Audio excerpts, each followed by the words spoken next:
ఇంత issue serious కావడానికి గల కారణాలు ఏంటి అసలు? నా పేరు సునీత. అనిల్ యాదవ్ వాళ్ళ మిసెస్ నేను. మేము బిల్డింగ్ కట్టుకున్నాం, కన్స్ట్రక్షన్ చేసి కట్టుకొని హాస్టల్కి అనుకోలేదు. మేము కరోనా టైంలో స్టార్ట్ చేసాం, కట్టుకున్నాం.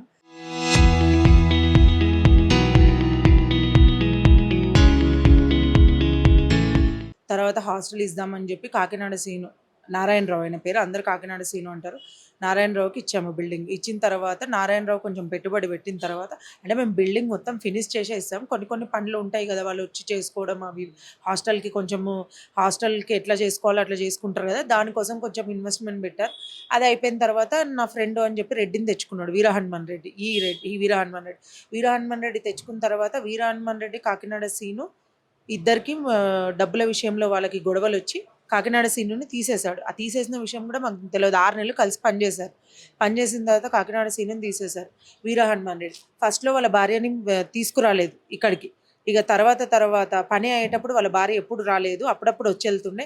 ఇంకా తర్వాత ఫస్ట్ మాకు మంచి వాళ్ళగా నటించి, ఇంకా మా పైన నడవద్దు, ఇక్కడ నుంచి మా ప్రెమిసెస్, వాటర్ పట్టుకోవద్దు, కరెంట్ మీటర్ల మీద స్టెథోస్కోప్ ఆర్డర్, ఇంజక్షన్ ఆర్డర్, ఇంట్లో నుంచి వెళ్ళమంటే ఇంట్లో నుంచి ఎక్కడ మేము పంపించేస్తామని ఇంజక్షన్ ఆర్డర్ తెచ్చుకున్నాడు 1 year లోపే. 23rd June 17th మేము హ్యాండ్ ఓవర్ చేసాం బిల్డింగ్. 24th June వరకు కూడా వెయిట్ చేసాము. ఈ పని ఇంకా కొంచెం మా వైపు నుంచి పని పెండింగ్ ఉంది కదా, చేసినాక చేస్తాడు అని చెప్పి. ఏ రోజుకి ఆ రోజు డే 1 నుంచి టార్చర్. వీడితోటి డే 1 నుంచి టార్చరే. నోరు తెరిసి అబద్ధాలు, ఇట్లా ముట్టుకుంటే కొట్టినమంటారు, పడిపోతుంది. ఖాళీ చేసేయమంటే ఏమన్నాడు? ఖాళీ చేయట్లేదు అంటే నా అన్న దగ్గరికి వెళ్ళాము, బొంతురామ్మోన్ అన్న దగ్గరికి వెళ్ళాము. బొంతురామ్మోన్ అన్న దగ్గరికి వెళితే ఏం చెప్పినాడు, నువ్వు పనులు కొన్ని పెండింగ్ ఉన్నాయి కదా, 4 లక్షల రెంట్కి 1 లక్ష పట్టుకొని 3 లక్షలు ఇమ్మన్నాడు. నెక్స్ట్ మంత్ నుంచి స్టార్ట్ చేయమన్నాడు, అదే మంత్ నుంచి. సార్ చేస్తాను అని అన్న అక్కడ ఒప్పుకున్నాడు. ఇక్కడికి వచ్చిన తర్వాత మళ్ళీ సేమ్ అదే రొటీన్, సేమ్ అదే చేయడము. మమ్మల్ని నడవనీయడు ఇక్కడ నుంచి. ఇంకా ఇంజక్షన్ ఆర్డర్ తెచ్చేసుకున్నాడు. అప్పటికి అన్న దగ్గరికి వెళ్ళి మాట్లాడేసి వచ్చిన తర్వాత, నువ్వు ఇది కరెక్ట్ కాదు, నువ్వు రెంట్ ఇవ్వాలి, ఇట్లా నువ్వు ఇల్లు నడుపుకుంటూ హాస్టల్ నడుపుకుంటూ రెంట్కి ఎందుకు ఇవ్వట్లేదు, మీ ఇద్దరికి ఎందుకు పడట్లేదు, నువ్వు 1 lakh పట్టుకొని 3 లక్షలు ఇవ్వు అన్నాడు. అన్న తర్వాత ఇస్తాడేమో అనుకున్నాం. జూలై నుంచి లేదు, నోటీసులు రావడం మొదలైంది. ఇంకా కోర్టు నుంచి మీకే నోటీసులు ఇస్తా వచ్చాడు. నోటీసులు ఇస్తా పోతున్నాడు. జూన్లో మాట్లాడేసి వచ్చినాము, జూలై నుంచి నోటీసులు వస్తూ ఉన్నాయి. ఇదేంటి అని అన్న దగ్గరికి వెళ్ళినాము. మాకేమో ఎప్పుడు ఇవి చూడలేదు, మా మామయ్యనే అన్ని చూసుకుంటుండే, ఆయన లేరు ఇప్పుడు.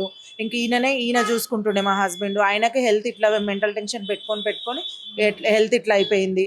ఇంకా నోటీసులు మాకు ఫెడప్ అయిపోయినాం. ఏంటి నోటీసులు, ఇంత పరుగుల ఇంటికి నోటీసులు రావడం ఏంది, పోస్ట్ మ్యాన్ వస్తాడు నోటీసులు అంటాడు, పోస్ట్ మ్యాన్ వస్తాడు నోటీసులు అంటాడు. ఇంక ఇవన్నీ తీసుకొని అన్న దగ్గరికి వెళ్ళాము. వెళ్తే అత్తమ్మ పేరు మీద 8 నెలల రిసిప్ట్లు, రెంటల్ రిసిప్ట్లు పెట్టేసేసి ఫోర్జరీ చేసిండు. మేము 22 November 2022 అగ్రిమెంట్ చేస్తే 23 October అత్తమ్మ పేరు మీద ఫోర్జరీ చేసి 8 months రిసిప్ట్ కోర్టుకు సబ్మిట్ చేసి ఇంజక్షన్ ఆర్డర్ తెచ్చుకున్నాడు. స్టెథోస్కోప్ ఆర్డర్, ఇంజక్షన్ ఆర్డర్ సేమే కదా, అది తెచ్చుకున్నాడు. తెచ్చుకొని మళ్ళీ కరెంట్ ఆఫ్ చేస్తే వెళ్తాడేమో అని ప్రయత్నించినాం. కరెంట్ పైన స్టెథోస్కోప్, ప్రతి దానిపైన అంతవైన పొలిటికల్గా ఉన్న ఆయనని రౌడీలు పంపించారు అని చెప్తా ఉన్నది. మరి ఆమె రౌడీలను పంపించలేదు, ఆమె పెద్ద రౌడీ.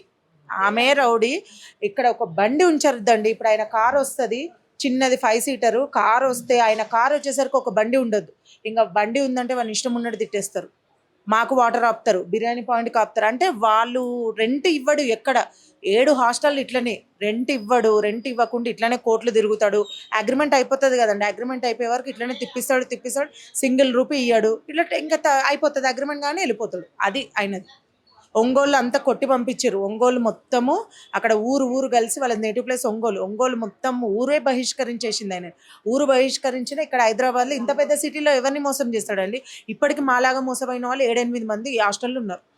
ఇక్కడ బిఎస్ఎన్ఎల్ ఆఫీస్ దగ్గర 20 ఏళ్ళ నుంచి ఒక 4 హాస్టళ్ళు నడుపుతాడు. ఓనర్ ఉండడు, రెంట్కి తీసుకున్నాడు. వీళ్ళు ఇష్టారాజ్యం. పార్కింగ్ ఉందంటే ఆ బండి తీసి పడేస్తుంది, వాడిని ఇష్టం ఉన్నట్టు తిడుతుంది. వాళ్ళు బోగోలా ఆడోలా ఏం సంబంధం లేదు ఆమెకి. మీరు కూడా ఇదే ఫ్లోర్ లో ఉంటా ఉన్నారు, మరి మీ అభ్యర్థిగా మీ బండ్లు కూడా ఉంటాయి, మరి మిమ్మల్ని కూడా అనే హక్కు ఎక్కడ ఉంది? పెట్టనియరండి, మా బండ్లు పెట్టుకుందామంటే కూడా.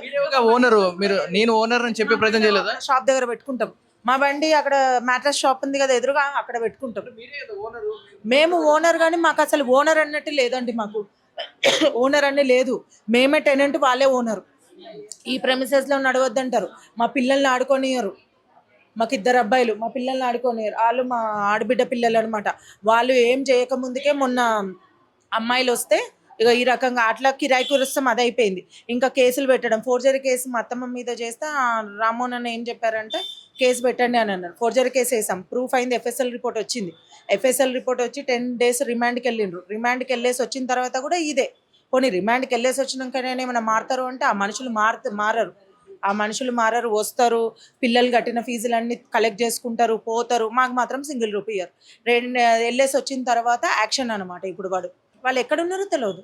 తప్పు లేకపోతే రావాలి కదా. ఇప్పుడు వాళ్ళ కొడుకుది తప్పు లేదు, వాడు పంపించింది వాళ్ళ కొడుకు కాదు, వాళ్ళ కొడుకు ఫ్రెండ్ కాదన్నప్పుడు నువ్వు నిజమైతే నువ్వు తప్పు చేయని వాళ్ళైతే ఎందుకు వస్తలేవు ముందుగటికి? ఏడ్చి మీడియాని పిలిచి ఏడిస్తే మేమేం భయపడిపోము. మాకు న్యాయం జరగాలి. మా హాస్టల్ నుంచి తక్షణమే వెళ్ళిపోవాలి వాళ్ళు. మేము ఎందుకంటే చాలా ఫెడప్ అయిపోయినా. మా హస్బెండే 10 మందికి చెప్తాడు, ఇక్కడ మొత్తం సరౌండింగ్స్లో ఉన్న హాస్టల్స్కి అన్నిటికీ వెళ్ళి సాల్వ్ చేస్తాడు. అట్లాంటి ఆయనని పుల్లి లాంటి మనిషిని పిల్లిలాగా చేసి కూర్చోబెట్టారు. ఏమని అంటే ఆయనని మాట్లాడనీయకుండా ఏం భయపెట్టించిండో ఏమో తెలియదు, భయం పెట్టించిండు. మొత్తానికైతే భయపెట్టించిండు. మెంటల్గా ఆయన బాగా పెట్టేసుకొని, కొంతమంది ఓపెన్ అవుతారు, కొంతమంది కారు కదా, మెంటల్గా పెట్టేసుకొని బాగా సిక్ అయిపోయింది ఆయన. అసలు ఇక్కడ ఒక ప్రాబ్లం ఉంది అంటే ఇట్లా వెళ్ళిండు అంటే, అనిల్ యాదవ్ వెళ్ళిండు అంటే అందరూ అట్లా సైలెంట్ అయిపోతారు. అట్లాంటి మనిషిని మాట్లాడకుండా చేసి, ఇంకా అనిల్ మాట్లాడతలేడు, వీళ్ళని ఏంది లెక్క పెట్టేది అని మా అత్తమ్మని, నన్ను, మా పిల్లల్ని, మా ఆడబిడ్డ పిల్లల్ని ఇదే టార్చర్. ఒక్క అరాచకం కాదండి వీళ్ళది, ప్రతి హాస్టల్లో ఇదే. వాళ్ళని ఎందుకు పోలీసు వాళ్ళు కూడా ఇడిచేస్తున్నారో అర్థమైతే. ఎప్పటికప్పుడు మేనేజ్ చేస్తుంది కానిస్టేబుల్ అని, ఎస్ఐలని, సిఐలని. మేము మాత్రము మాకు బెజార్ అయిపోయిందండి. మేము మాత్రం ఇంకొకటి ఏంటంటే, ఇన్ని జరిగినాయి ఒక ఎత్తు, మొన్న అమ్మాయిల మీద జరిగింది, మేము చాలా దానికి సీరియస్ అవుతున్నామండి. ఇప్పుడు మావి అవంటే ఓనరు టెనెంట్ ఇష్యూ జరిగిపోయింది, కానీ నీకు అమ్మాయిల రూమ్లకు అబ్బాయి పంపిస్తున్నావు అంటే, ఇంత పెద్ద సిటీలో అమ్మాయిలకు రక్షణ లేనప్పుడు ఎందుకు హాస్టల్ ఎందుకు నడిపిస్తున్నావు? ఒక్కరోజు ఇక్కడ మెయింటెనెన్స్ ఉండదు, ఊడవరు, క్లీనింగ్ లేదు, ఏం లేదు.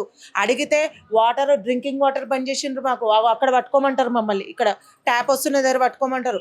ఓనర్స్ అయ్యిండి మాకెందుకు రెస్ట్రిక్షన్లు పెడతారండి? ఇక్కడి నుంచి నడవద్దు, అక్కడి నుంచి నడవాలి, ఆవే పెట్టిండు, ఈవే పెట్టిండు. ఒక్కవే ఉండే, మాకు 2000 చేసిండు దీన్ని. ఎవరైనా చేయడానికి వీర హనుమాన్ రెడ్డి రావాలి, శివపార్వతి రావాలి, మేము వాళ్ళతోటి మాట్లాడాలి. మేము మాత్రం ఊరుకోము, ఎందుకంటే మా మీద లేనిపోని అబండాలు వేస్తే మేమైతే ఊరుకోము. 2 కోట్లు ఇవ్వలేదు, 2 రూపాయలు కూడా ఇవ్వలేదు.